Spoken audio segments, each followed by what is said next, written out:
guys and gals, Nary here from Drake Wing Gaming, so you know on Twitter the Gaming Drag. Today I'm coming back at you another Let's Play episode of Repeat Remake, Sissel's Path. So without further ado, y'all, let's go ahead and jump right back into it, shall we? Please sit back and enjoy as I entertain you, and let's jump right in. Alarm Chan, you are up, and let's go. Okay.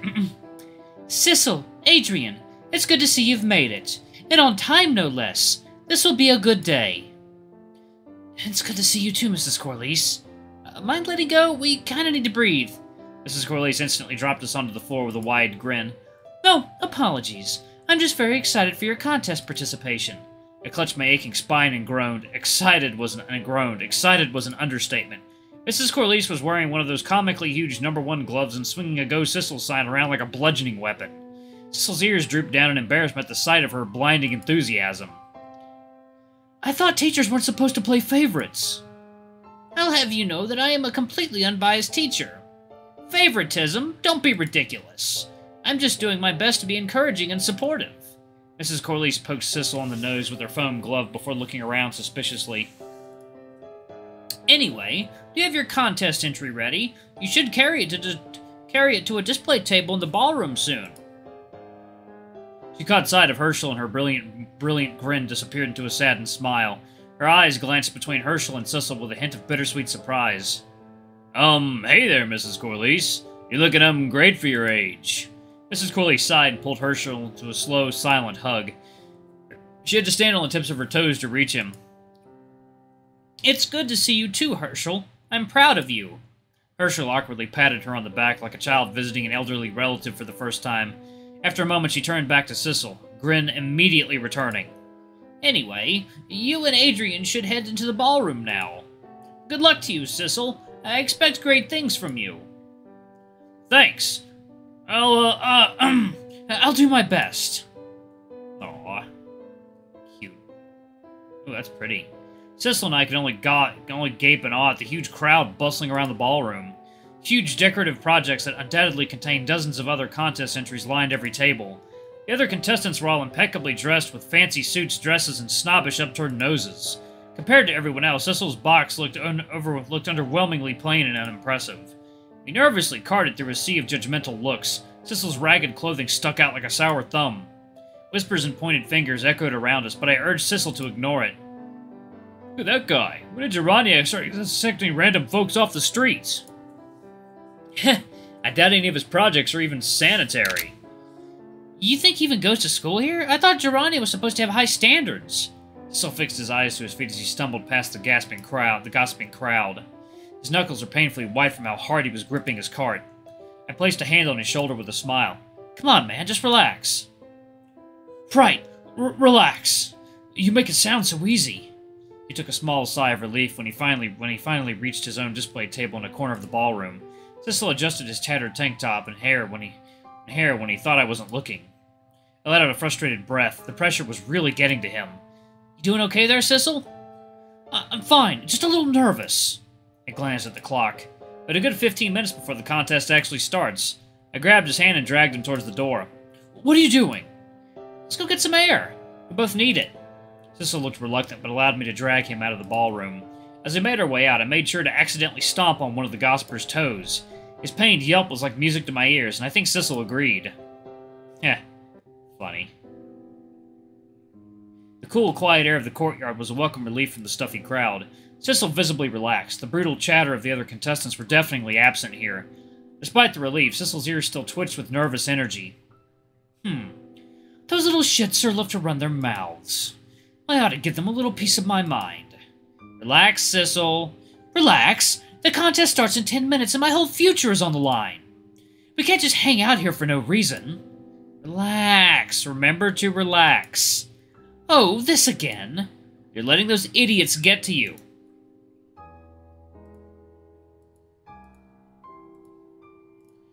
You won't perform well if you're just focused on the bullshit they're saying.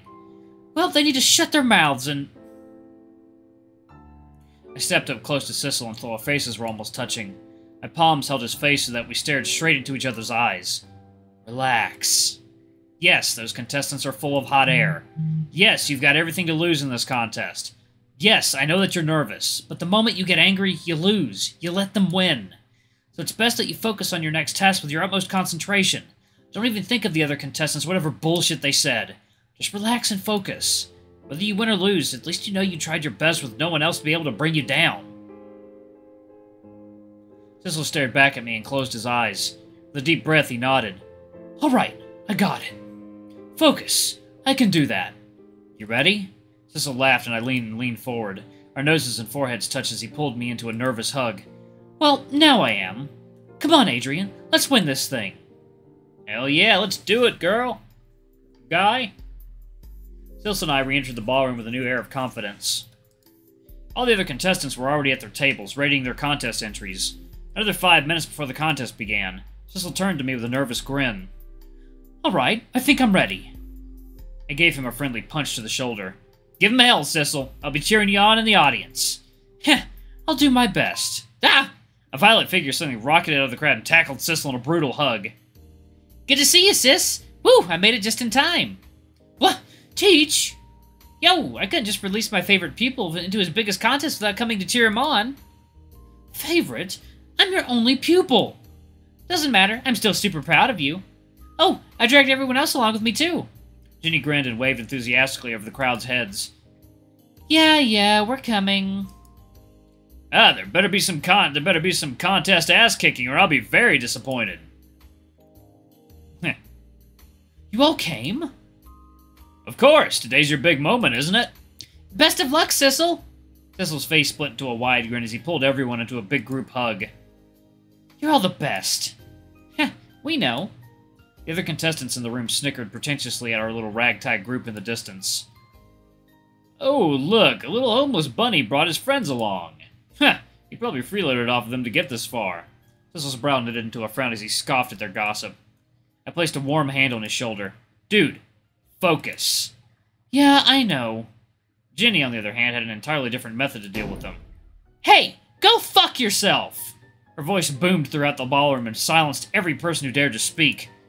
Ginny jabbed at an accusing finger at the crowd of contestants and snarled. Say another piece of bullshit and I'll come over there and personally smash in that snooty nose of yours. Don't think I won't. I can't even get in trouble since I don't even go to school here. Everyone's jaws were hanging open as Ginny glared at them with enough venom to kill. Most of the contestants busied themselves with fixing their hair or working on their entries, anything to avoid Ginny's gaze. I jumped as someone suddenly cleared their throat behind me. Jenny. Oh, hey, Grant. Nice to see you again. I see you've snuck out again, and somehow managed to trespass the Gerania campus and shout profanity at our honored guests. Aw, it ain't trespassing if it's Visitors' Day. She's got a point, you know. We kinda invited her on campus. So, she's kinda a guest, too. Mrs. Corliss sighed tiredly and rubbed her temples. As a member of the Gerania faculty, I will have to ask you to leave. As a member of the Gerania faculty, I will have to ask you to leave. Philip, Owen, will you be so kind as to escort Ginny back to her home? Grant, I can walk back on my own. But you won't. Heh, that's fair. Come on, guys, let's go. The trio reluctantly left the ballroom, but not before Ginny shot one last poisonous glare at the contestants. Right as they walked out the door, Ginny grinned and gave Sissel an encouraging double thumbs up. Mrs. Corliss shook her head in exasperation, but then I caught her hiding a smile and mouthing, "Best granddaughter ever." What a weird family. Meanwhile, Sissel's jaw was still hanging open in shock. I knew Teach was supportive, but this is a bit much, isn't it? Looks like she did all the shouting for you. Sure enough, all gossip and whispers had stopped among the contestants. Everyone was blissfully quiet as they prepared to display their contest entries. I'll make sure Teach's shouting doesn't go to waste. Sissel glanced at the clock with a nervous grin. Well, the contest is about to start. Time to start unboxing my sculpture. Heh, get ready to wow the audience. Sissel leaned over his box and fiddled with the edges before prying it open. Alright, time for... He instantly froze. Sissel gaped silently in shock at the sight of the box's contents. Oh no! What? Murmurs spread throughout the ballroom as everyone caught sight of the broken pieces of what used to be a beautiful sculpture. All of Sissel's delicate hard work laid in ruins inside his plain cardboard box. I placed a hand on Sissel's shoulders and felt them shake uncontrollably. How did this happen? Sissel opened his mouth and then closed it, words escaping him. I don't know! Contestant behind us suddenly snickered. Is that it? A pile of cheap chocolate? I suppose it's not surprising. What did the judges really expect from Girania's resident homeless? There was a crash as Sissel kicked down the table and stormed over to the other contestant, dragging him up by the collar. You! You did this! The other contestant only smirked, unfazed. Did what? Something I thought you're wholly incompetent. That's what street rats like you get when you try to invade a prestige event like this. I gulped and tried to beckon Sissel to take a step back, but was quickly shooken off. You cheating little son of a bitch! The contestant had the nerve to laugh. Oh, was that what you were accusing me of? Sabotage? Please. You can't prove a thing. Sissel bashed the other contestant so hard that he sent him barreling across the ballroom. Everyone else in the crowd gave a collective gasp of horror and fury. The contestant spluttered furiously as he tried to pick himself off the ground. What? You'll regret that, you scum! I'll send you back to whatever filthy sewer you crawled out of. I'd like to see you fucking try. I grabbed Sissel's arm and pulled him back. Hard. Sissel, come on! Calm down, you're just making things worse. Worse? I lost every chance I had of everything today because of this jackass. And you're telling me to calm down? I bit my lip as I tried to stand my ground. Sissel was unexpectedly terrifying when I was on the receiving end of his fury. I know, but you'll lose even more if you just lash out like this. Oh, I'll make damn sure he loses every possible piece of his godforsaken life. The world is better off without filthy shits like him. Sissel furiously stepped forward, but Ginny was faster. Her fist smashed into the contestant's nose with a satisfying crack. Ginny stood over the contestant, ignoring the pained yells and the fountain of blood pouring from his nose as she turned towards Sissel. You all right there, sis? Sissel blinked and took a shaky breath, as if coming out of a foggy daze. No, not really. Mrs. Corliss was already marching towards us with a look of fury and concern. Mr. Rokov was close behind, but looked much more livid.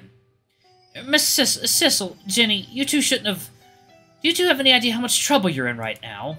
She was quickly cut off by Mr. Rokov, who was glancing at the crowd around them nervously. He urgently motioned for Ginny and Sissel to follow him. You two, in my office, right now. Sissel gulped and looked back at me with a guilty look before being wordlessly dragged off by the teachers. Oh dear. Ginny followed closely behind him with a reassuring nod and a firm hand on his shoulder. Her message was clear. If they were going down, they were going down together. My knees felt weak as I helplessly watched them disappear down the hall, leaving me alone in the ballroom. Yep, not good. It has been almost an hour since Ginny and Sissel were herded into the faculty office. I stood outside the door, pacing impatiently as the minutes slowly ticked by. They sure are taking their sweet time. Still haven't come out yet? I turned around to see Philip and Owen strolling towards me with worry painted on their faces. Geez, hope the teachers don't give them too much of a hard time. I'm more afraid that the other contestant will throw a lawsuit at them or something. Oh, you don't have to worry about that. We took care of it. Took care of it? What do you think we spent the last hour doing? How did you manage to convince him to drop the charges? Nothing a little Lorelei money and persuasion can't fix. And, Philip kinda did his thing, too. Philip shrugged with an innocent smile. I talked to him. Repeatedly. I think he finally sees the error of his ways. Anyway, have you heard anything about Sissel and Ginny yet? I doubt the school will go easy on them. They just publicly assaulted a guest at a huge school event. That's what I'm afraid of. I sighed and pulled at my hair in frustration. The three of us suddenly jumped as the office door creaked open. Ginny and Sissel stumbled out, the two of them looking exhausted and worn. I immediately ran to them and pulled them to a reprieving hug. Are you two alright? You're not in too much trouble, are you? We're alright as we're gonna get, at least. Sissel hung his head low. He didn't look so good. I've been suspended from Girania for a week. Gran defended us the best she could. To be honest, things could have been a lot worse. On the other hand, I've been asked to never come back on campus. As if that would stop me. So Sissel just got suspended? That's not too bad. Except effective immediately. Sissel is to take all his belongings and move off of campus within 3 hours. He's not allowed to come back until the suspension's ended. Sissel slouched down, his eyes fixed at his own feet with a face of defeat. I'll have to find some place to stay until then, I guess. There was a heavy, unspoken thought hanging in the air. Back to being homeless. Oh, there's no need to stress out. I can probably rent out a hotel room for you for a few days. I don't need your charity. Come on, Sissel, don't be like that. We can probably sneak you into Philip's or my room for a few days if you can't find a place. No, I'll be fine. I've freeloaded off of you guys enough already. You're not freeloading, Sissel. We're offering to help. And I'm telling you I don't need it. I'll be fine on my own. An uncomfortable silence hung in the air before Ginny rubbed her temples and sighed. Alrighty, on your own it is. At least let me help you pack up everything in your dorm. Think you can let us help with that? I don't need... Can't say no to me, buddy. I'm your favorite teacher. Ginny clapped her hands sharply as she waltzed out the door. Now come on, show me where your dorm is.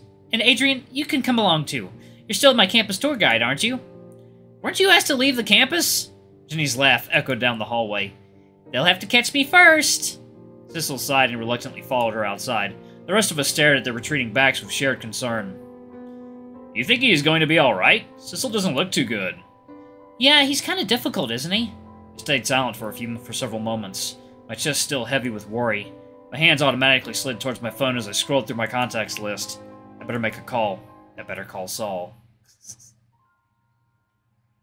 Packing up was unexpectedly quick. It turned out all of Sissel's belongings fit loosely into a single ragged backpack. Ginny and I stared at it solemnly as Sissel slung it over his shoulder in his now empty room. That's it? That's all you have? Sissel scowled, clearly self-conscious. I like to travel light. It's helpful since apparently I never managed to stay in one place for long. Alright, I'm going to go ahead and pause it right there. Thank you all so much for watching. Don't forget to like, comment, subscribe, ring that notification bell. I have a super thanks or tip if you can. It always helps. Until the next video, I love you all. I'll see you next time. Bye-bye.